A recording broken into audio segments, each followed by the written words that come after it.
In the autumn of the year 636, on the dusty plains stretching south of the Euphrates, the Sasanian Empire marched toward a small frontier town, convinced that it would crush forever an enemy from the desert. 60,000 Persian soldiers advanced in polished iron armor, heavy cavalry that had made the world tremble for 4 centuries, and 33 war elephants brought from India, armored giants who had never known defeat. But what awaited them on that plain was not fear. It was not surrender. It was a people born of the desert, hardened by hunger and faith, ready to break the gates of the most ancient empire in the world. From the other bank of the Attic Canal, 30,000 Arabs watched in silence, with lighter swords, shorter bows, and a conviction no Persian iron could ever stop. 4 days, 4 nights, and when the 5th dawn came, the silence that fell over the plains was not the silence of rest, but the silence of the end of an era. Arrows fell like a black rain, elephants roared and collapsed amid banners torn to shreds. Arab champions struck down Persian warriors one after another in single combats that drenched the dust with blood. A sandstorm rose from the west, as if the desert itself had chosen a side. And amid the roar of the wind, a golden throne was overturned, and the general who held the destiny of the empire fell beheaded into a canal of murky water. When the storm finally ceased, the army that had ruled from the Indus to the Mediterranean lay broken. A new faith had crossed the gates of Persia, and the echo of those 4 days would pass through the centuries, transforming forever the face of the world. To understand what happened on those plains of mud and dust, one must go back to a time when 2 giant empires dominated the known world. For more than 400 years, the Sasanian Empire had been the most feared power in the East. Its emperors called themselves kings of kings. Its fire temples burned without rest from Mesopotamia to the borders of India. Zoroastrianism, the religion that revered the eternal struggle between light and darkness, was the official faith of the state, and its high priesthood walked beside the throne. Ctesiphon, the capital, gleamed on the banks of the Tigris with palaces covered in gold, hanging gardens, and a monumental arch that still rises today in the sands of Iraq as a silent witness to that grandeur. But at the beginning of the 7th century, an endless war had exhausted the giant. For 26 years, Persians and Byzantines had torn each other apart. Emperor Khosrow II had reached the gates of Constantinople, had sacked Jerusalem, and had carried off the true cross as a trophy. But Emperor Heraclius had counterattacked with a fury that ravaged the very heart of Persia. When exhaustion prevailed, both empires had been hollowed from within. Khosrow II was murdered by his own son. In less than 4 years, 10 different pretenders sat on the throne. The aristocracy devoured itself. Fields lay untilled, soldiers received no pay, and in that gloom, a young grandson of Khosrow, named Yazdegerd III, was crowned at 16 years of age, heir to a dynasty bleeding to death without knowing that its twilight had already begun. Meanwhile, in the south, in sands no empire had bothered to conquer, something new had been born. In the city of Mecca, a man named Muhammad had preached a message that spread like dry fire. After his death in the year 632, his followers did not scatter as many had expected. They united under a caliph, Abu Bakr, and then under another, Umar ibn al-Khattab, a stern, austere man with the gaze of a hawk. And from those desert lands, the armies of the young caliphate began to move in 2 directions at once: northward against Byzantium, eastward against Persia. What seemed a raid by plunderers would become, within a few years, the most rapid and devastating expansion the ancient world had ever seen.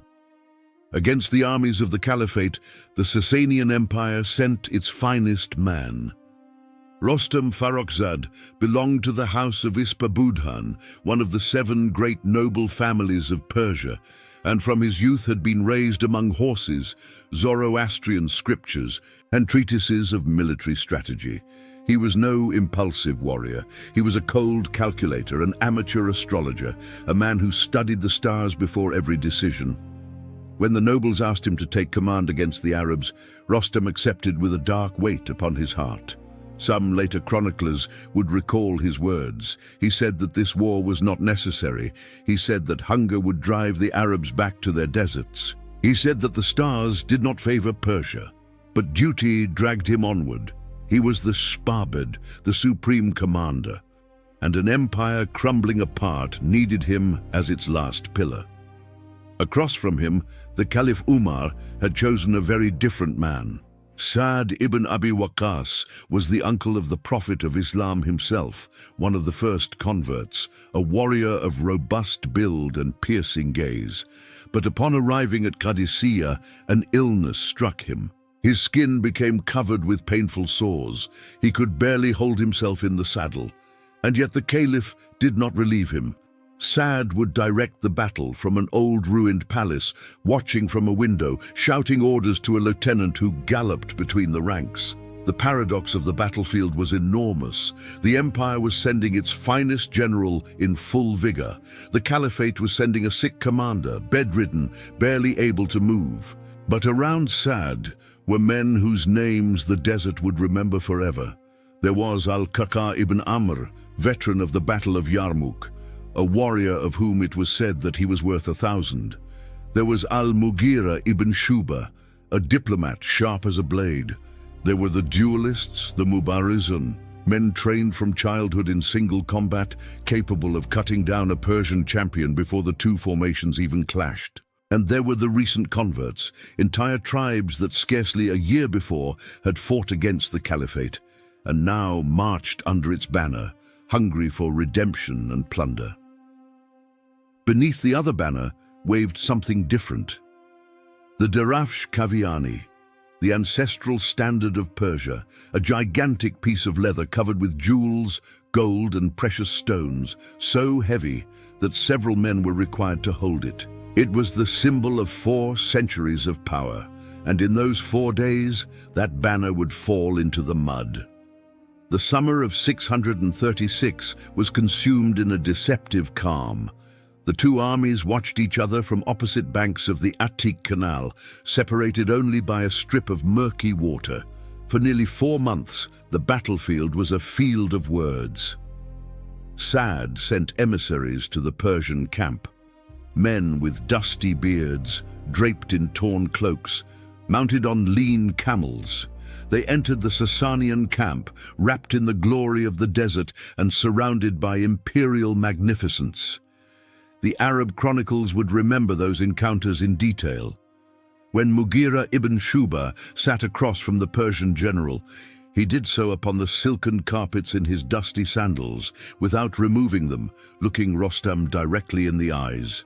When Ribi ibn Amir entered the imperial tent, he passed through the curtains with his spear, drove its tip into the embroidered cushions, and when asked about his mission, answered with words that would be engraved into the memory of Islam. They had come, he said, to bring men out of the bondage of men into the service of God, to bring them out of the oppression of religions into the justice of Islam. The negotiations failed. To the Persians, those men were fanatics of the desert, gatherers of dates clad in rags. To the Arabs, the Persians were worshippers of fire, trapped in the luxuries of a sinking world. No agreement was possible. The days grew shorter. The autumn winds began to sweep across the plains, and in mid-November, Rostam made the decision. He would temporarily dam the Attic Canal, cross it at dawn, and crush the Arabs in open battle. Persian superiority was overwhelming. 60,000 soldiers against 30,000. Heavy cataphract cavalry, covered in mail, riders and horses protected to the eyes, capable of charging like an avalanche of iron.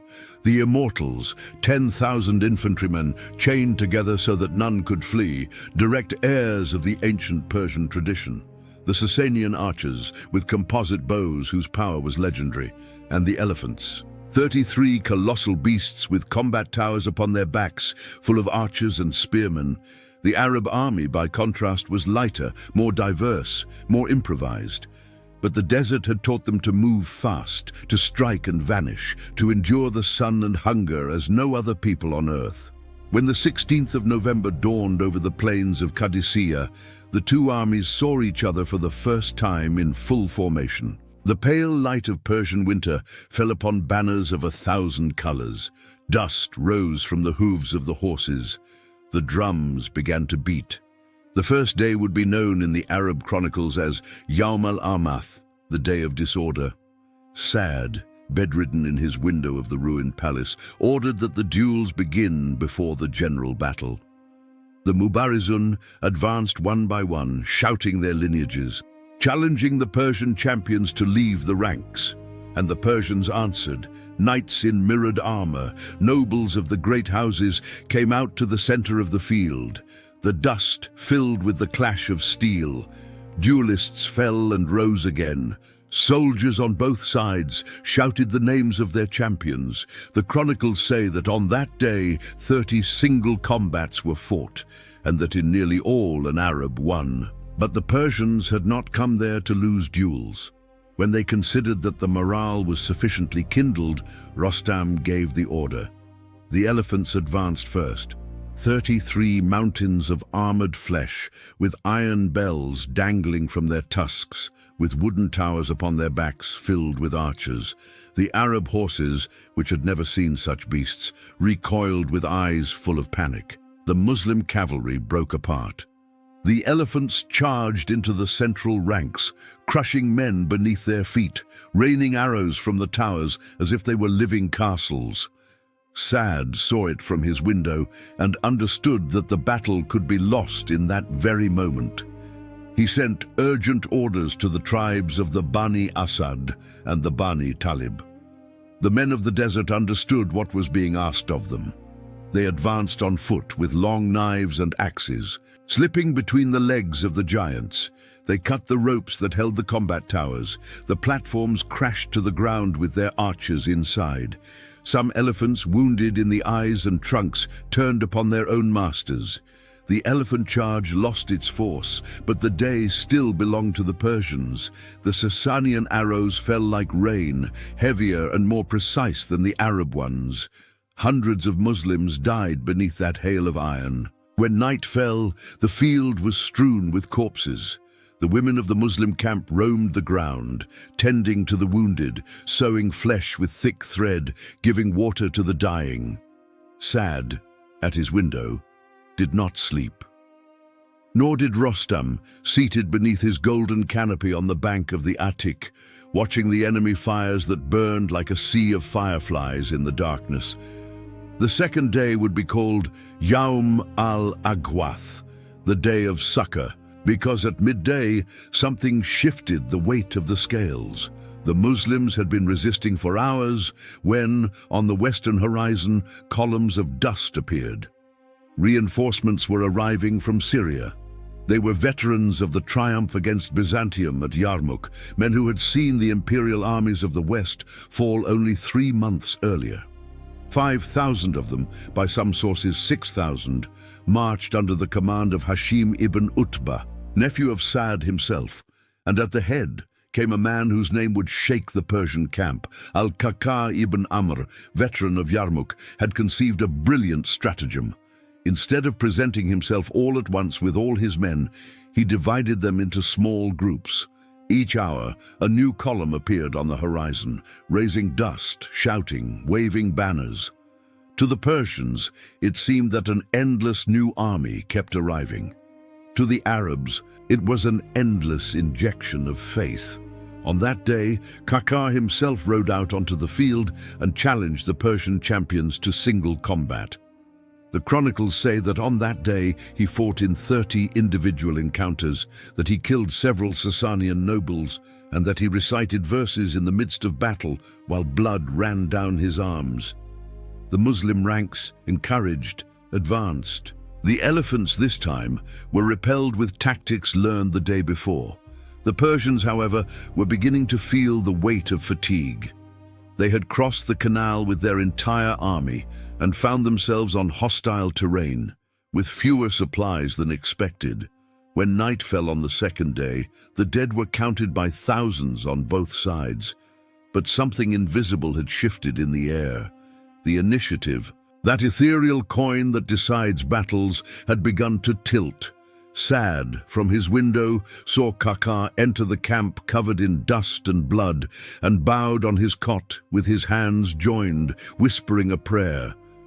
The third day was called Yawm al-Amas, the day of hardship, and it was perhaps the cruelest of all. The Persians understood that the element of surprise was dead, that their elephants no longer instilled the same terror. That Arab reinforcements kept arriving. Rostam, determined to break the Muslim line before the situation became irreversible, ordered a general assault. The cataphract cavalry charged with all its weight. The immortals, chained one to another, advanced in tight formations, a living wall of iron and flesh. The Persian arrows for hours fell in dark waves upon the Arab ranks. The Muslim line wavered at several points. There were moments when it seemed that the army of the caliphate would be split in two. Saad sent desperate messages to his captains, that every man defend his place as if it were the last stone of the faith, that no step backward be taken, and the Arabs held. The resistance was butchery. The duelists hurled themselves again and again at the Persian officers, trying to behead the enemy command. The tribes fought for their honor, knowing that on that day it was being decided whether they would return to their lands as victors or as bones in the dust. But the night of the third day brought no rest. When darkness fell upon the field, neither army withdrew. Men kept fighting by the light of torches in a haze of dust and smoke. The shouts, the metallic clashes, the neighing of wounded horses, all merged into a continuous roar that would last all night. The Arab chroniclers would call it Laylat al-Harir, the night of clamor, a night in which no one any longer knew where one body ended and another began, in which swords broke and men kept fighting with stones and daggers, in which the November moon lit a field where the dead were counted in mountains and the living could barely tell friends from enemies.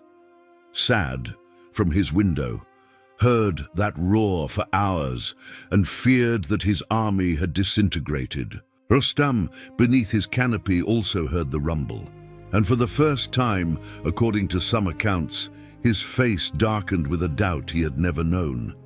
The fourth day would be known simply as the day of Al-Qadisiyyah, and the sky chose its side.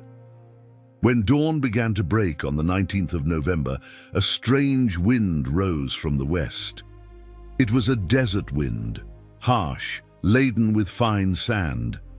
The Arabs knew it well. They had grown up beneath such winds. The Persians, however, had never felt anything like it in their campaigns. The wind turned into a storm. The sand began to blow directly into the faces of the Sasanian army. Eyes filled with dust. Horses neighed and reared up. Trumpets sounded, but the orders were lost in the roar of the wind. Kaka ibn Amr understood in an instant what that sky was offering. He gathered his fiercest men. "If we fight one more hour," he said, "the enemy will fall. Sons of Tamim, one more charge, and the victory will be ours." The Arab line surged like a tide. The duelists pierced through the Persian center. The spearmen smashed into the cataphract ranks, now disordered by the wind and the fatigue. The immortals, chained together, could neither retreat nor advance coherently. Rostam, on his golden throne, ordered the formation of his personal guard. But it was already too late. A column of Arabs, led by Kaka, had opened a breach in the center and was heading directly for his position. The exact account of the death of Rostam would remain wrapped in mist. Some chronicles say that an unknown soldier named Hilal ibn Ulafa found him bathing in the canal or hiding behind a mule loaded with gold. Others say that he was knocked from his throne by a catapult stone. Others, in more symbolic versions, tell that Rostam, covered in dust and gold, was struck down by a sword in the midst of the storm, without even seeing the face of the one who killed him. But all sources agree on the essential.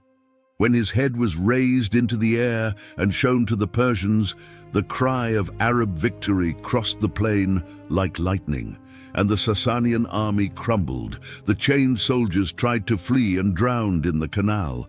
The cataphracts scattered. The great Derafsh Kaviani banner, the sacred standard of Persia, covered with jewels worth entire kingdoms, fell into Arab hands. The flight became chaos. Thousands of Persians died, trampled, drowned, struck by arrows in the back. The field of Al-Qadisiyyah was covered with corpses and empty armor, and the desert wind, indifferent, kept sweeping across the plains. When the sun of the 20th of November rose, silence had spread over the banks of the Atik. The Muslims, exhausted, walked the field, gathering their wounded and burying their dead. The Arab losses had been devastating. Some estimates speak of 8,500 warriors fallen during the 4 days, nearly a third of the army. But the Persian losses were impossible to count. Tens of thousands had died on that ground. Tens of thousands more had fled toward Ctesiphon without weapons, without officers, without direction. Sa'd ibn Abi Waqqas, still ill, was carried on a stretcher to the battlefield. He walked among the bodies with tears in his eyes. He saw his duelists dead beside Persian champions.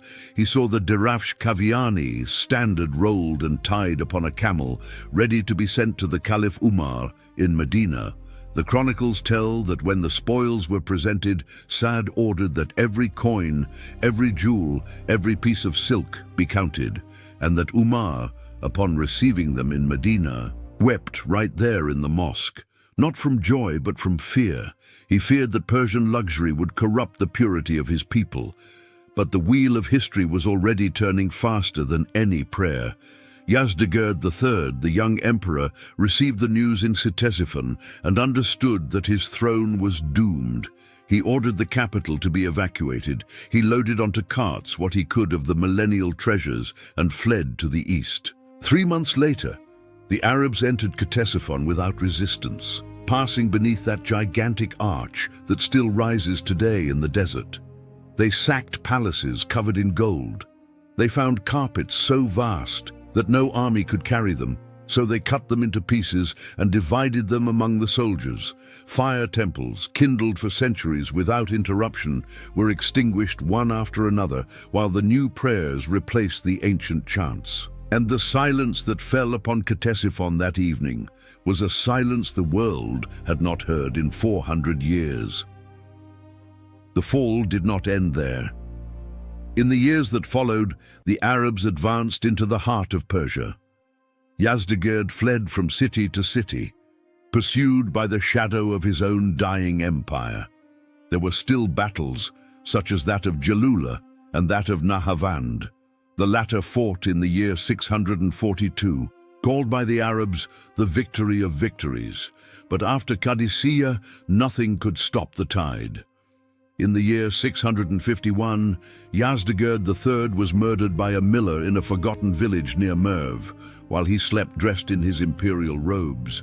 With him died the Sasanian dynasty. With him closed a chapter 4 centuries long. With him were extinguished definitively the last fires of the great temples. Zoroastrianism, which had been the imperial religion of the most ancient Persia, was not forbidden at first. The Arabs, by the code of the Quran, treated it with the same tolerance they applied to Christians and Jews, considering its followers people of the book. But the change was inevitable. Without the support of the state, without nobles to defend its temples, without resources to sustain its clergy, Zoroastrianism slowly retreated. Generations passed. New mosques rose where sacred flames had once burned. The Arabic tongue mingled with Persian until modern Farsi was born. The ancient Avestan scriptures, for the most part, were lost. Only a few communities resisted, the Parsis emigrated to India, and there they still keep a few sacred fires burning, like embers of a vanished world. What fell at Qadisiyyah was not only an army, it was an entire world view. Light against darkness. Ahura Mazda against Ahriman was displaced by a new faith that came from the desert. Persia, within a few generations, became a power of the Islamic world. But Zoroastrian Persia, the Persia of Khosrow and Darius, the Persia of the fire temples, sank forever. Centuries passed. The plains of Qadisiyyah were covered with dust and forgotten by almost everyone, except the chroniclers and the poets. Ferdowsi, the great Persian poet, would write centuries later in the Shahnameh about the fall of Rostam, with a mixture of mourning and resignation, weeping in his verses for the lost empire. The Arabs would remember Qadisiyyah as one of the pillars of their expansion, as proof that faith could move armies greater than their own. And in the 20th century, when Saddam Hussein launched his war against Iran in the year 1980, he called his campaign the Qadisiyyah of Saddam, attempting to summon the spirit of those 4 November days. But the Battle of Qadisiyyah belongs to a time when the world was changing in silence, while men believed they were fighting only for lands and kingdoms. It was the moment when 2,000-year-old empires were collapsing almost at the same time. Byzantium in the west, wounded at Yarmouk, Persia in the east, wounded at Qadisiyyah, and a young caliphate forced its way through the cracks of the ancient world. It was the moment when 30,000 Arabs, poorly armed but united by an incandescent conviction, defeated 60,000 Persians who had inherited centuries of glory. It was the moment when the desert wind, on a November morning, decided whom it would blow upon the face and whom upon the back. And when one walks today through the sands surrounding Al-Hira, one finds no longer elephants, nor cataphracts, nor chained immortals, only silence and dust and the distant murmur of the Euphrates. But if the ear is attentive, one can still hear the echo of those 4 days. The clash of swords, the roar of the wind, the cry of the last Darafsh Kaviani as it falls into the mud. For some battles do not end when the soldiers rise from the field. Some battles keep burning in the memory of the world, reminding us that the greatest empires can fall in 4 days, and that history is always decided in the most improbable moment, when the few believe and the many doubt, and the wind chooses its side.